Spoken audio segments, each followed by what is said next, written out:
Bonjour, je m'appelle Catherine Lano, je suis médecin scolaire retraité,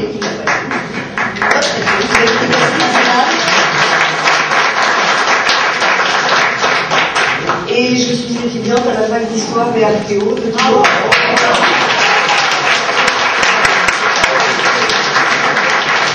J'espère que je ne vais pas au rattrapage parce que j'aurai pas trop de collègues. Vous viendrez au voir? Oui, bonne idée.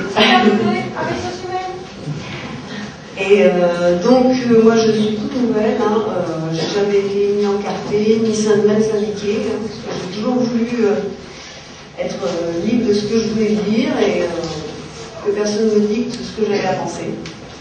Donc ce qui fait que pendant la présidentielle, c'était les révisions des examens, j'ai eu beaucoup de mal à réviser parce que j'étais absolument abasourdie d'entendre quelqu'un parler comme ça. Je me disais, enfin, quelqu'un qui...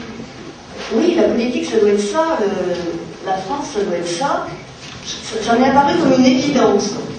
J'ai vraiment trouvé que ça frappait au cœur, ce genre de paroles. Je me suis dit, finalement, ça doit être intéressant.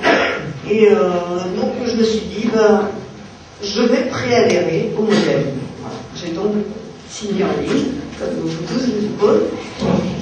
Et puis, finalement, j'ai voulu rencontrer les gens du modèle sur mon secteur, et puis voilà, j'ai été embarquée en 2 heures comme candidate, vraiment en 2 heures, c'était le 15 mai. Vous voulez des nouvelles têtes, vous allez les avoir. Il faut être cohérent entre ce qu'on dit et ce qu'on fait.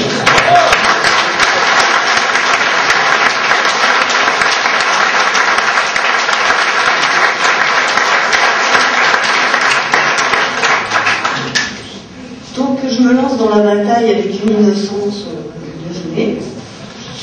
Et ma foi, c'est pas forcément un handicap, parce qu'il y avait une journaliste qui me demandait est-ce que c'est un handicap d'être une néophyte.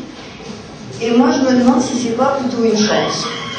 Parce qu'on va me dire évidemment, vous n'avez pas de compétences, mais les compétences ça s'acquiert, les dossiers ça se travaille, tout ce qu'il faut pour être un bon député, c'est être honnête, fidèle, et représenter les gens qui vous ont élus. Moi, ça me fait...